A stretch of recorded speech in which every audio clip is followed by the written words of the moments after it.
যদি কলিজা শক্তই হয়, এক ওয়াক্ত নামাজ পড়তে মন না চায়, নওজোয়ান মাঝে মাঝে কবরস্থানে একা দাঁড়াই, মানুষের লোকে যাইয়া পারতাম না, একলা কবরস্থানে দাঁড়াই একা নীরবে, দিনের বেলাতেই কোনো কবরের সামনে 1 মিনিট 2 মিনিট দাঁড়াইয়া ভাইবো এই মানুষগুলো জমিনে কোলাহল করত, এই জমিনে এই মানুষগুলো ব্যস্ত ছিল। আজ পৃথিবী ঠিকই আছে, ওরা আর নাই। আকসিরু যিকরা হাদিমিল লাযযাত, আল্লাহ নবী সাল্লাল্লাহু আলাইহি ওয়াসাল্লাম বলছেন, উম্মত সমস্ত স্বাদ, আনন্দ, উল্লাস, ফুর্তি, সব মজা শেষ করে দিবে যেই মৃত্যু, সেই মৃত্যুকে বেশি বেশি স্মরণ করো, সব সব ঠান্ডা করে দাও, সব স্তব্ধ করো, সব স্তব্ধ করো। আল্লাহ তাআলা বলেন, মিনকুম মান ইউতাওয়াফা মিন ক্বাবলু, আমার বান্দা মনে রেখো আমি কিন্তু সকলকেই যুবক, সকলকেই বৃদ্ধ বানাই না। মায়ের পেট থেকে বের করার পরে চলতি পথে আমি আল্লাহ তাআলা অনেককেই মৃত্যু দিয়ে ফেলি। দেখ কথা বলে না, জন্মিলেই তো বুড়া হয়, প্রত্যেকটি বাচ্চাই তো নিশ্চিত বুড়ো হয়, বুড়ো হয়। 3 বছরের বাচ্চা কবরে নাই, 3 দিনের বাচ্চা কবরে নাই, 6 বছরের বাচ্চা কবরে নাই।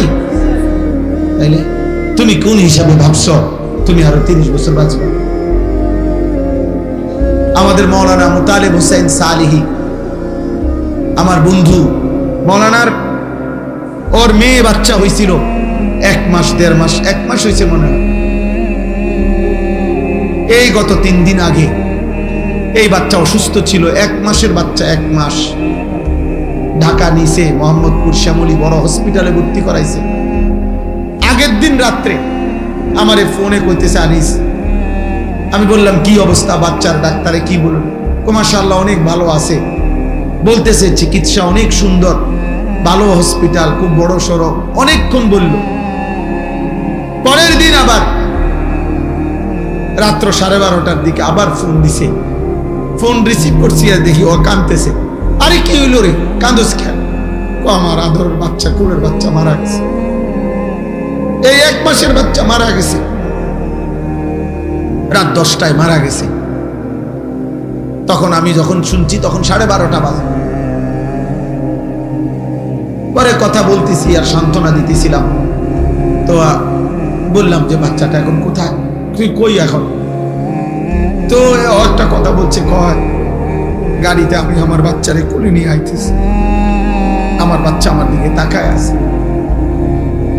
কি ভাই, 1 মাসের বাচ্চা, এক বাবা মনে করেন সেই ঢাকা থেকে লাকসাম পর্যন্ত এই 5-6 ঘন্টা রাস্তা, ছোট্ট মাসুম বাচ্চা মৃত, যে বাবা কোলে করে নিয়ে আসছে, তার কলিজাটা তখন কেমন লাগছে? কে তোমাকে নিশ্চয়তা দিল বাবা তুমি আগামীর ভোর দেখবা? প্রতিদিন প্রতি রাত ভোর হতে কত মানুষের জানাজার এলান হয়, এমন একটা এলান কি তোমার জন্য হবে না? খবরের কথা শুধু গজল শুনলে হবে? এটা শুধু গজলের জন্য? এ তো ফিকিরের জন্য, এ তো ভাবনার জন্য, চিন্তা ফিকিরের জন্য। এজন্য আজকে আমি মূল কথা, মোটা কথা এটা বললাম, একজন মায়ের পবিত্র দুধ এভাবে ভুলে গেলা, যে মা 2 বছর দুধ পান করাইলেন, এক মায়ের 9 মাসের গর্ভ এভাবে ভুলে গেলা, এত বড় সৃষ্টিকর্তা মহান আল্লাহকে এভাবে ভুলে গেলেন। এমন রবকে ভুলা যায়? এমন মালিককে কেমনে ভুলে মানুষ? এমন রবকে কেমনে সেজদা না দিয়ে পারে? যে রব আমার 24 ঘন্টা আমার অজান্তে, আমি জানিও না আমার কি জরুরত, আমার সে মালিক আমার সকল প্রয়োজন প্রতি মুহূর্তে যিনি পালন করছেন, আমার কাছে পৌঁছিয়ে দিচ্ছেন, এমন রবের নাফরমানি কিভাবে? তাফসীরের মধ্যে আছে রব কাকে বলে? রব বলে ওই সত্তাকে যিনি কোনো বস্তুকে, কোনো জিনিসকে, কোনো কিছুকে তার একেবারে প্রথম অস্তিত্বের প্রথম মুহূর্ত থেকে নিয়ে চূড়ান্ত শেষ পর্যন্ত ধীরে ধীরে সে বলুক বা না বলুক, জানুক বা না জানুক, বুঝুক বা না বুঝুক, তার সকল প্রয়োজন যথা সময়ে যিনি নিজ ইচ্ছায় পৌঁছাচ্ছেন, দিয়ে দিচ্ছেন, ব্যবস্থা করছেন, এমন সত্তা, এমন মালিককে বলে রব। আর সেটা একমাত্র করছে আল্লাহ। এমন রবকে ভোলা যায়? এমন মালিককে সেজদা না দেয় মানুষ?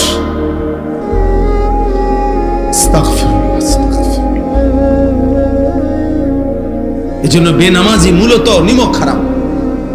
আমাদের নিমক হারাম মানে কি? যার ঘরে ভাত খাইছিল, নুন খাইছিল, এখন তার দিকে উল্টাইয়া তাকাইছে, অনা তারে চেনে না, এরই তো সমাজে কয় নিমক খারাপ। মানে নিমক মানে নুন।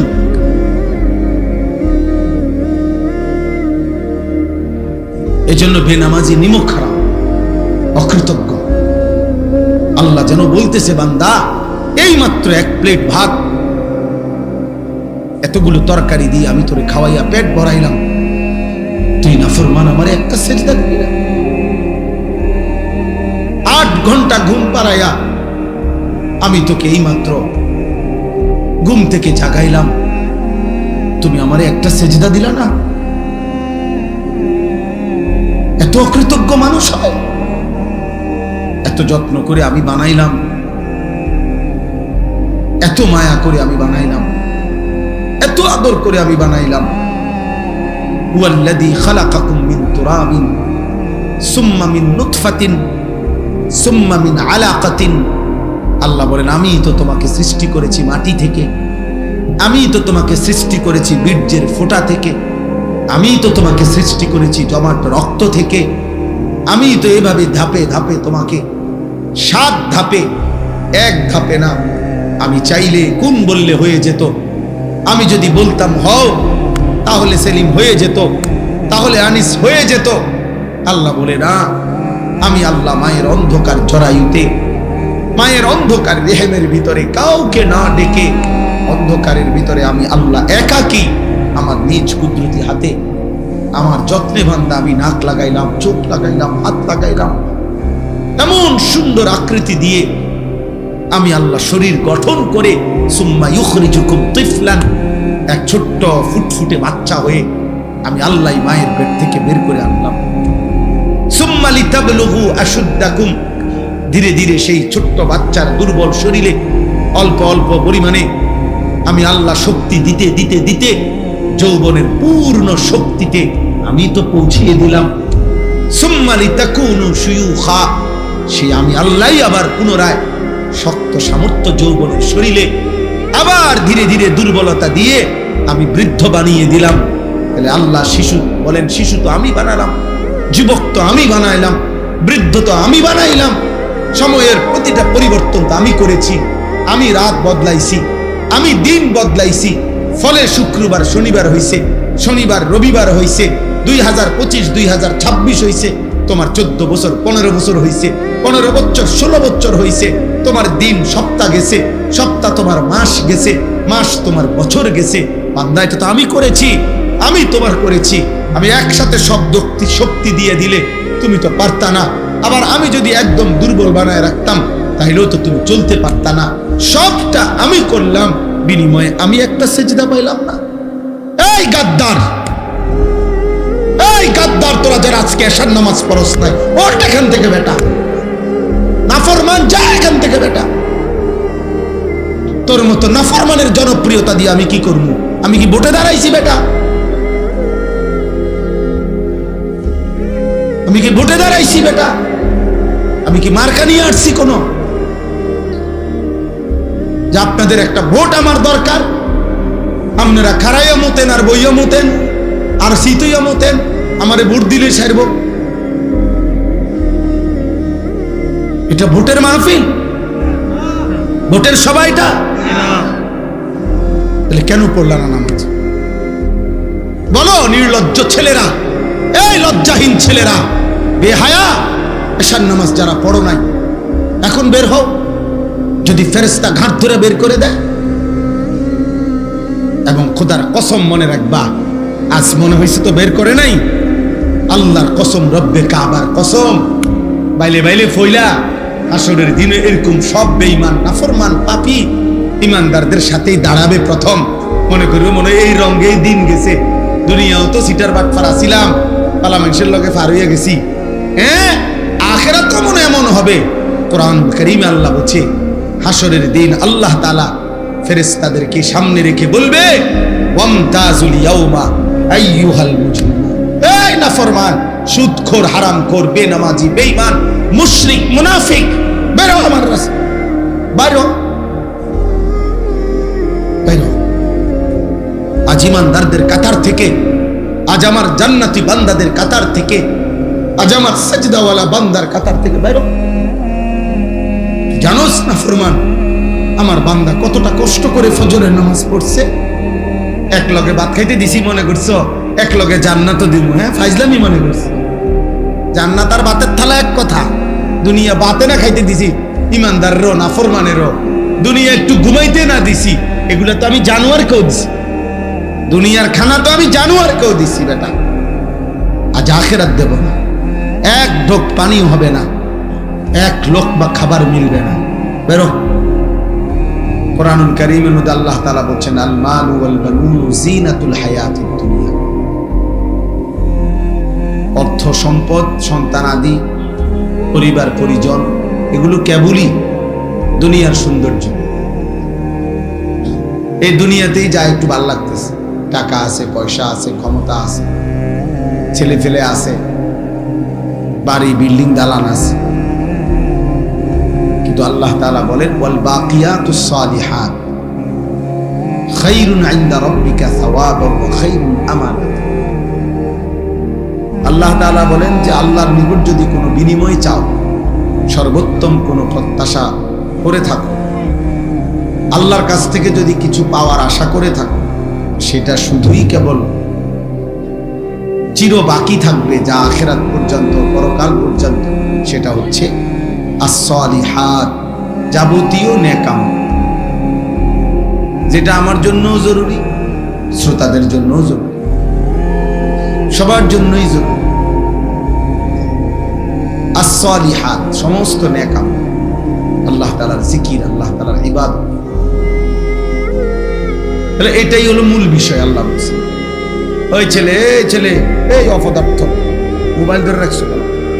নিজে নিজে চুল ঠিক করে, মোবাইল, চুল তো অনেক সুন্দর তোমার, মাশাআল্লাহ।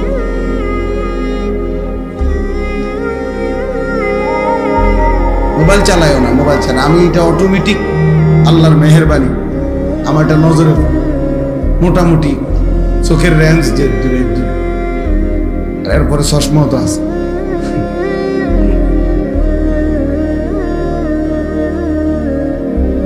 এজন্য মূল বিষয় হলো as-salihat, নেক আমল। আখিরাতের পুঁজি হলো নেক আমল, আখিরাতের সম্পদ। ওমা হাদিহিল হায়াতুদ দুনিয়া ইল্লা লাহবুন ওয়া লাইব। আল্লাহ তাআলা বলেন, দুনিয়ার জীবন আর কিছুই নয়, শুধুই তামাশা, শুধুই খেলাধুলা। ওয়া ইন্নাদ দারাল আখিরাতা লাহিয়াল হায়াওয়ান, আর আখিরাতের ঘর জান্নাত, সেটাই কেবল জীবন, বেঁচে থাকা, জীবনের সার্থকতা জান্নাত। আল্লাহ বলছেন কোরআনুল কারীমে, আল্লাহ বলেন, ফামান যুহজিহা আনিন নার ওয়া উদখিলাল জান্নাহ ফাকাদ ফাজ। যাকে জাহান্নাম থেকে মুক্তি দেওয়া হলো, জান্নাতে প্রবেশ করানো হলো, সেই কেবল সফল হলো। আমাল হায়াতুদ দুনিয়া ইল্লা মাতাউল গুরুর। বাকিটা দুনিয়ার জীবন, আল্লাহ নিজেই বলছেন, ধোঁকা। মাতাউল গুরুর, ধোঁকার সামগ্রী, প্রবঞ্চনা, ধোঁকা। গতকাল যাকে দেখছেন হাসছে, আজ শুনবেন হয়তো সে কাঁদে। গতকাল যে ছিল সুস্থ সবল, আজ হয়তো সে অসুস্থ, হাসপাতালের বেড। গতকালকে যে ক্ষমতার উচ্চ পদে ছিল, আজ সে পথে পথে ঘুরে। এরকম। তাহলে এই জন্য দুনিয়ার সবকিছু ধোঁকা। আল্লাহ নবী সাল্লাল্লাহু আলাইহি ওয়াসাল্লাম বলেন, আদ-দুনিয়া মালউনা ওয়া মালউনুন মা ফিহা। দুনিয়া পুরাটাই অভিশপ্ত এবং দুনিয়ার সবকিছুই অভিশপ্ত, চারটি জিনিস ব্যতীত। নবীজি বলছেন চারটি জিনিস দুনিয়াতে অভিশপ্ত নয়। এক নম্বর হলো জিক্রুল্লাহ, আল্লাহ তাআলার জিকির। যখন যেখানেই করা হয় সেটা প্রশংসিত, সেটা অভিশপ্ত নয়। ওয়ামা ওয়ালাহু, যত আমল, যত ইবাদত একজন মানুষকে আল্লাহর প্রিয় বানাবে, বন্ধু বানাবে, আপন করে নিবে, ঘনিষ্ঠ করবে, এমন সমস্ত নেক আমল, এগুলা একটাও অভিশপ্ত নয়, বরং প্রশংসিত। জিকির, তেলাওয়াত, দান, সাদাকা, ওযু, নামাজ, হজ, উমরা, রোজা, ঈদ, কুরবানি, ইতিকাফ, এই মনে করেন প্রত্যেকটা নেক আমল যা বান্দাকে আল্লাহর ঘনিষ্ঠ বানায়, বন্ধু বানায়, এটা প্রশংসিত, অভিশপ্ত না। 3 নাম্বার হলো আলিমুন, একজন আলিমে দ্বীন, তিনি সর্বদাই প্রশংসিত, অভিশপ্ত নয়। 4 নাম্বার মুতাআল্লিম, তালিবে ইলম, আল্লাহর কোরআন, রাসূলের সুন্নাহ পড়ে যারা, দ্বীন শিখে যারা, ইলম শিখে যারা, আল্লাহর নবী সাল্লাল্লাহু আলাইহি ওয়াসাল্লাম বলেন তারা কখনোই ঘৃণিত বা অভিশপ্ত নয়, বরং সর্বদাই প্রশংসিত। এই জন্য নওজোয়ান ভাই সবাইরে বলছি, দোস্ত, অনুভূতি দরকার, ফিকির দরকার, ভাবা দরকার। সবাই মাশাআল্লাহ দৌড়াই আসছো, কষ্ট করে দাঁড়াইছো। আমি বলতে চাই এই কথাটা, প্রিয় ভাই, আমার পরিচিতি বা তোমার পরিচিতি কারোই কিছু না, এগুলা কোনো বিষয়ই না। এই গলিতে গলিতে, এই মাঠে মাঠে আমি বহু বছর যাব আসা যাওয়া। কি কি সমস্যা? আমি বলতেছি ড্রাইভার কোথায়? গাড়িতে। আচ্ছা, তুমি যাও। নওজোয়ান ভাই, আমাদের হুজুরের, হাটাজারি হুজুরের গাড়ি বের হইতে পারতেছে না। তোমরা সরো, সবাই সরো, সরে জায়গা করে দাও, হুজুরের গাড়ি বের হয়। ছেলেরা সবাই, আমি বললাম, আদেশ করলাম এটা। তাইলে যার গাড়ি, আমাদের গাড়িটা কি গাড়ি, সামনে গাড়িটা কি? অটো যার আছে ভাই, আপনি সামনে যান। আমাদের হুজুরের গাড়ি যেখানে, সেখানে মোটরসাইকেল এবং অটো প্যান্ডেলের সাথে যারা রাখছেন, দয়া করে এক্ষুনি, হুজুর এখানে দাঁড়িয়ে আছেন, ভাইয়া যার মোটরসাইকেল কষ্ট করে উঠেন, অটো যার তা উঠেন আপনি।